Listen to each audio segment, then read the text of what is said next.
Muito obrigado por você estar aqui novamente. Canal Primorosamente no ar agora. Vamos continuar as nossas conversas. Se você não assistiu o vídeo anterior, né, recomendo que você dê uma olhadinha lá, porque de repente você entrou e já está pegando esse assunto aqui no meio do caminho, vai te parecer eventualmente estranho. E o nosso tema anterior foi o bem sempre vence o mal. Será? Ok? Então vai lá, vai procurar esse vídeo aí. E nesse daqui a gente vai falar um pouquinho sobre entidades que nós arrastamos conosco. Ok, beleza, entidades, né? Bom, uma vez eu estava falando sobre terapias, né, com uma colega que inclusive é terapeuta, né? E nós passamos ambos por uma história muito parecida, sutilmente diferente, mas o mesmo conceito, né? E para a época, para a gente isso era uma coisa incompreensível, não era uma coisa com a qual a gente conseguia lidar bem. Por quê? Porque a gente tinha algumas crenças. E essas crenças para nós eram problemáticas porque elas não abriam foco para a gente olhar a vida de uma maneira um pouco diferente. Então a gente tinha crenças limitantes sobre esse tema. E aí, então, eu fui numa psicóloga, ela também foi numa uma psicóloga, uma terapeuta, ela inclusive é psicóloga, né? E aí, então, ela me comentou uma história que foi muito similar à minha. Ela disse que chegou lá no processo terapêutico dela, e aí tava lá acontecendo algumas coisas e tal, e aí, de repente, a terapeuta que estava atendendo ela disse assim, olha, as entidades estão me falando que... Ela falou, não, peraí, nem termina a frase, nem termina a frase. Eu vou pedir para você um pouco de ética. Nessa sala aqui, só eu e você, nada de entidades. Essa frase foi uma frase muito interessante, porque aconteceu uma coisa muito parecida também. Mas o que eu estou querendo dizer com isso? Estou usando isso como uma história divertida, né? Mas para que você olhe um pouco a questão de uma forma diferente. Tá? Entidades, né? Bom, porque entidade é uma coisa muito complexa. Nós somos entidades também. Né? Tem um camarada que chama Eckhart Tolle. O Eckhart Tolle é um autor inglês que atualmente mora na Califórnia. Ele é um cara bem peculiar. Ele tem ali, digamos que um certo grau de autismo, eu diria. É um indivíduo muito inteligente, né? Mas ele passou por um período muito complexo na vida, praticamente cometeu suicídio, mas no final das contas ele não fez não tentou esse suicídio, desculpem. Ele só ficou meio doido e saiu, abandonou o trabalho, abandonou a casa e foi morar numa praça. Ele ficou vários anos morando numa praça. E o interessante é que durante esse período em que ele estava na praça é que ele recebe um certo grau de iluminação. Ele não estava nem estudando nada, as pessoas traziam comida para ele, né, os amigos vinham visitá-lo na praça, mas eles eram surpreendidos sempre por uma mente que estava em constante mudança e uma pessoa que de repente começa a falar sobre a vida como ninguém falava e mostrava verdades que ninguém via. Então esse cara é o Eckhart Tolle. Então uma história muito peculiar, muito bonita. Né? Recomendo que você leia alguma coisa dele. Tem um livro dele que estourou como um best-seller, que é O Poder do Agora. Tá? Ele tem vários outros livros, né? Mas é um livro bem interessante. E o Eckhart Tolle, ele fala num dos seus livros, eu acredito que seja inclusive no Poder do Agora, ele fala sobre um aspecto humano que é muito interessante. Eu quero dividir isso com vocês agora. Ele diz o seguinte, aquilo que comumente você pensa, que você retroalimenta psicoemocionalmente, cria ali uma frequência em você, uma energia em você. Vou dar um exemplo disso, saindo sutilmente da história.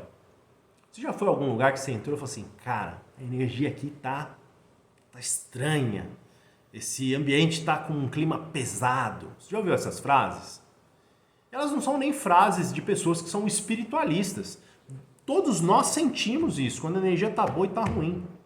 Você olha para uma pessoa e você olha para aquela pessoa e fala assim, putz, esse cara tá com a energia zoada hoje, né? Ele não tá bem. Você tem essa percepção. Então nós temos noção a respeito disso. A gente tem uma percepção frequencial de coisas que estão acontecendo. Você sente algo errado acontecendo e as suas emoções começam a te alertar. Você tem déjà vu, né? você tem ali, visualiza uma cena que te parece similar a outra que já ocorreu. Quer dizer, o seu sistema sensorial, ele é extremamente desenvolvido. A gente não tem só 5 sentidos, nós temos muitos outros mais. Tá? Cada autor acaba colocando algumas coisas, né? Sendo ergonomista, eu entendo que a gente tem 11 sentidos, mas eu já vi autores falando sobre 13, 14 sentidos e outros mais. Né? Por quê? Porque a gente pode ir subdividindo, né, as nossas habilidades sensoriais e especializando elas. Tá? Mas, beleza, a ideia não é essa. A ideia é falar sobre frequência. Então, quando você retroalimenta uma determinada frequência, veja, você entrou na casa de alguém que parece que a frequência está sempre ruim, aquele ambiente está sempre muito pesado e parece que toda vez que você entra ele está pior. Parece que ele é retroalimentado. Do que nós estamos falando? Nós estamos falando de que aquilo que comumente eu penso e sinto e que eu exercito e crio reforço sobre aquilo, vai aumentando esta frequência, vai tornando ela uma frequência dominante sobre uma situação, sobre um ambiente e sobre nós mesmos que vivemos nesses ambientes e nessas situações. Então vamos lá, vocês vão entender já já onde eu quero chegar. O Eckhart Tolle, ele fala sobre isso. E ele diz que muitas vezes nós retroalimentamos tanto essas frequências que elas se transformam em entidades. Olha que pesado isso. Se tornam entidades. E elas são retroalimentadas pelas nossas emoções. Como assim? Toda vez que você sente tristeza e raiva, parece que elas se saciam daquilo. Mas essas entidades, na verdade, não são pessoas. Não estou falando sobre isso, não são outros indivíduos. Na verdade, somos nós mesmos. São coisas que nós criamos. E elas ficam ali como um fardo, como um encosto. Como você quiser chamar. Pode chamar do que você quiser. Fica ali um negócio em cima da gente, uma nhaca. É isso. É disso que eu estou falando. Eu apenas usei a palavra entidades, mas veja, você cria uma coisa que é tão zoada, que fica impregnada em você, que parece com uma entidade, parece com uma outra pessoa. Parece com uma coisa do mal que fica ali, ancorada em você. O Eckhart Tolle fala sobre isso. Então veja, muitas vezes a gente sente um prazer absurdo no quê? Em ficar falando mal das coisas, das pessoas, ficar ali, ó, cuidando da vida alheia. Parece que aquilo alimenta, né? Dá uma vontade. Já viu isso? Aquela velha fofoqueira que fica lá em cima, na janela lá do prédio, olhando tudo que a vizinhança faz. E depois ela vem, nossa, você viu a fulana? Você viu o que o fulano fez? Olha, cuidado. Tá entendendo o que eu tô falando com vocês? Muitas vezes nós estamos criando essas entidades. A Bíblia fala sobre isso. Lá em Tiago está escrito assim: Deus e Satanás a ninguém tentam. Nós somos tentados pelas nossas próprias concupiscências. Nós somos tentados pelas nossas próprias entidades. Nós somos tentados pelo quê? Por aquilo que nós mesmos criamos. Uma energia ruim, uma frequência ruim. Você é tentado por isso. E olha que isso é tão complexo que isso invade uma série de temas diferentes. Vocês já ouviram falar, né, que você tem lá no cérebro uma quantidade de neurônios, mas no seu intestino você tem células compatíveis com os neurônios, tem um nome diferente que eu não estou me recordando agora, mas essas células são em muito maior número do que as células cerebrais. Você tem muito mais delas no intestino do que tem no restante do corpo todo. Então, quer dizer, o seu intestino ele tem uma rede neuronal que se comunica de forma aferente com o teu cérebro. E aí, lá no seu intestino, você tem uma quantidade de células ali que não são suas, são bichinhos, bacilos. Tem umas bactérias lá, uma flora bacteriana. Você tem toda uma microbiota ali. Essa microbiota tem muito mais indivíduos do que você tem de células no seu corpo. Você sabia disso? E que eventualmente alguns desses bacilos são micobacilos, que é o que a gente chama de fungos, uma espécie de fungo que você tem lá. E veja, quando esse equilíbrio, né, biótico que você tem ali dentro do seu intestino, ele se desregula de maneira que você tem algumas que não são tão benéficas para você. E não são benéficas porque, não, tem bactérias que são ruins. Não, todas as que estão lá são benéficas. Mas elas têm quantidades. Se elas estão na quantidade errada, existe um desequilíbrio do sistema. Só que olha que peculiar, algumas delas têm uma capacidade de interação com o intestino e com essas células neuronais que tem lá dentro do seu intestino, de tal forma que elas conseguem enviar comandos para o seu cérebro através do sistema intestinal. Se conectam lá com o cérebro e falam pro cara assim, manda esse cara comer mais carboidrato aí, manda esse cara comer mais doce, manda esse cara ficar com fome direto aí, deixa esse cara com fome.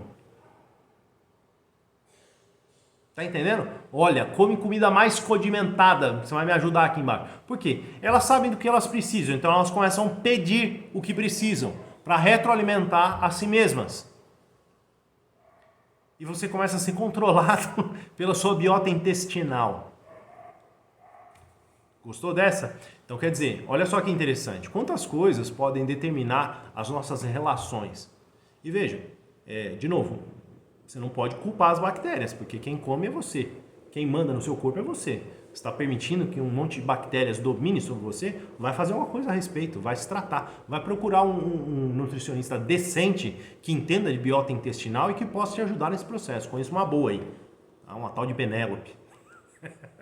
Conheço vários profissionais da área de saúde que lidam com esses temas. Mas o que está pegando aí? O que está pegando é que, veja, você está permitindo que coisas externas dominem sobre você. Quando você é o maior responsável sobre tudo aquilo que te acontece. Então a mesma coisa que o Eckhart Tolle está falando lá. Veja, você então faz o quê? Você cria uma entidade ali psicoemocional, né, frequencial, e você fica atendendo lá o anjinho que está lá no teu ombro lá. Sabe aquela história do Tom e Jerry, né, que tem o capetinha e o anjinho aqui assim, cada um falando no ombro? Rapaz, isso não existe. Isso é você conversando consigo mesmo. Então, veja, do que nós estamos falando? Nós estamos falando de um poder que te é dado, mas que, se mal utilizado, ele domina você. Então, você escolhe corriqueiramente ser a vítima de um processo, você entra num jogo, né? A gente chama de jogos psicológicos.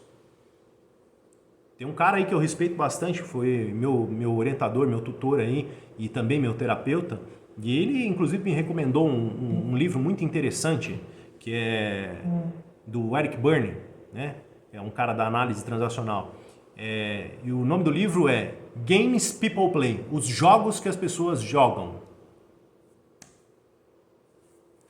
Então, nós estamos sempre jogando um jogo. Então, para de jogar um jogo, volta para a realidade, toma conta da sua vida, e encara os seus problemas de uma maneira diferente. Não é ficar encarando o problema e tretando com ele. Não, vai procurar soluções reais, né? Peça para que o teu sistema, peça para que a sua mente trabalhe a seu favor, te ajudando a resolver questões. E não simplesmente culpabilizando um terceiro, uma entidade, Deus e Satanás, o que você quiser. Os seus amigos, porque aquele amigo lá me ferrou. Porque a empresa do fulano de tal fez isso, isso e aquilo. Não! Resolve você. Você é o responsável por tudo que te acontece. Quando você está numa vibe ruim, você só atrai encosto mesmo. Só atrai problema. Lady Murphy diz isso. Murphy não é louco. Murphy é um cientista, fez estatística. Ele diz, quando você está numa vibe ruim, você só atrai problema, só atrai acidente, só piora a sua condição. Então sai do jogo, muda a tua frequência agora, nesse instante. Agora. Diga, eu cancelo isso. Eu não aceito mais ficar nessa frequência. Vai fazer alguma coisa que te alegra. Usa algum jeito de produzir dopamina de tal maneira que você consiga sair dessa nhaca e mudar a sua frequência imediatamente. Então, ao fazer assim, você está tomando conta da sua vida. Você está sendo o ator ou o autor? O autor do teu sucesso. Porque enquanto você está atuando, você está no jogo. Sai do jogo agora. Muitas vezes eu me deparo com os meus pacientes e meus pacientes estão no jogo. O duro é que a gente também está no jogo. Tá todo mundo jogando um joguinho. A diferença é que o meu jogo é diferente do seu. Só isso.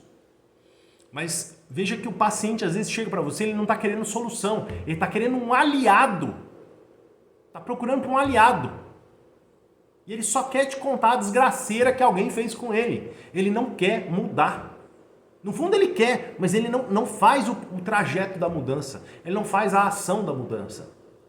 Quer dizer, ele é uma ova. Eu e você fazemos isso. Cada um dentro da sua esfera, dentro dos seus problemas e dentro da sua realidade. Aquilo que me é fácil fazer já foi feito. O que é difícil é que eu não estou fazendo. E isso vale para você. Então veja, aqui o meu tom ele não é acusatório. Aqui é um tom de indignação. O Nietzsche ele diz assim, o único bicho que não tem pena de si mesmo é o ser humano. E o único que tem pena de si mesmo também é o ser humano. Por que ele está falando disso? Ele está dizendo assim, você tem pena de fazer o que você tinha que fazer e não tem pena de continuar fazendo as bobagens que você faz.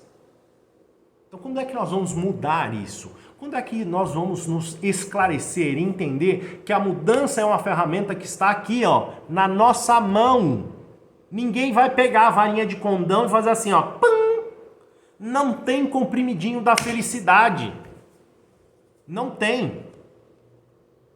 Se você tá aí todo medicado, drogado, com um monte de tranqueira que você tá tomando para dormir, para se manter sob controle, para não ficar ansioso, cara, começa a revisar a tua vida. Se você realmente tá numa crise absurda, não tô recomendando que você tire o seu remédio. Não estou recomendando que você não procure um profissional e não medique, não é isso. Eu estou dizendo, o cara que permanece a vida inteira drogado tem alguma coisa errada. Ele está usando a medicação como uma muleta. Você tem que voltar a si mesmo. Você tem que retomar o controle da sua vida. Nós precisamos estar no controle de cada coisa que nos acontece. A medicação não te permite isso. A medicação permite manter o controle quando você não tem controle nenhum sobre nada. Agora, quando você já está melhor, desmama gradualmente, se livra do remédio.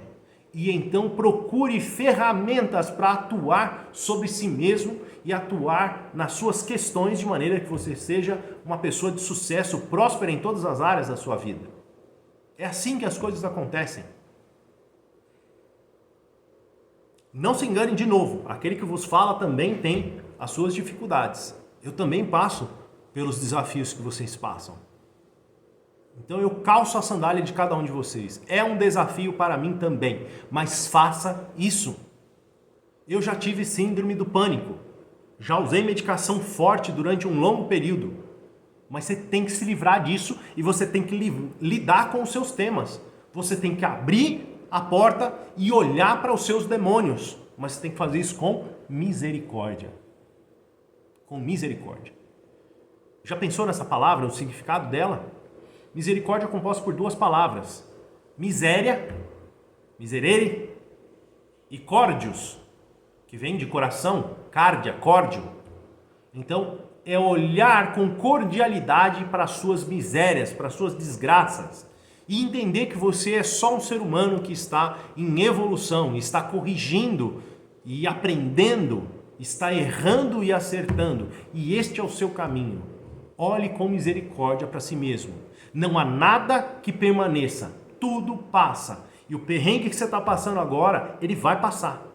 E se você está num perrengue danado, tem uma lei que é a lei do pêndulo. A lei do pêndulo. Se tá ruim, fica bom. Se tá bom, fica ruim. Se tá muito ruim, cara, logo, logo vai ficar bom. Então, não se desespere. Se esforce para encontrar um caminho que seja motivador, de sucesso e próspero, de acordo com a sua temática. Procure por ajuda profissional. Faça isso. Se tiver que medicar, medique. Tá tudo bem. Mas resolva suas questões como um adulto. E não como uma criança que choraminga e não resolve nada. Volta para a sua vida. Desliga essas entidades que você mesmo criou. Desculpabilize os terceiros que você culpou, porque você é o autor e consumador dos resultados, ninguém mais. Deus não fará por você aquilo que você não faz por si mesmo. O poder de Deus atua na nossa fraqueza, mas quando nós reconhecemos essa fraqueza, nos entregamos, acreditamos e com fé agimos na direção de Deus. Então ele tem a capacidade de atuar em nós. Sem isso não é possível. Não porque ele não seja capaz, ele pode pegar a varinha de condão, ele pode estar lá e resolver o seu problema, mas ele não vai fazer isso, por quê? Porque ele quer que você aprenda a como resolver. O universo ele é amoroso, ele quer que você entenda o caminho pelo qual está passando e compreenda como atuar nesse caminho. Sai lá da infância e vem para a fase adulta. Adultos resolvem sem sofrer. Crianças choram e não resolvem. Você é a entidade. Então, bota para funcionar. Faz isso hoje, aqui, agora. Você tem esse poder. Faça um compromisso consigo mesmo. Coloque objetivos e metas temporais para serem atingidas. Crie lá um schedule, um tique que você vai dar em cada coisa que será feita do seu dia. Põe lá a sua listinha de coisas a fazer. Vai marcando, fui capaz de fazer isso, fui capaz de fazer aquilo. E tá tudo bem se não fizer. Mas bota alguma energia nisso. Né? E você vai ver que aos poucos a transformação ela vai se apresentar. Pessoal, muito obrigado mais uma vez. Vai lá, dá o like, sininho, inscreve, compartilha. Já sabe o que tem que fazer. Um grande abraço para vocês e a gente continua nos próximos vídeos.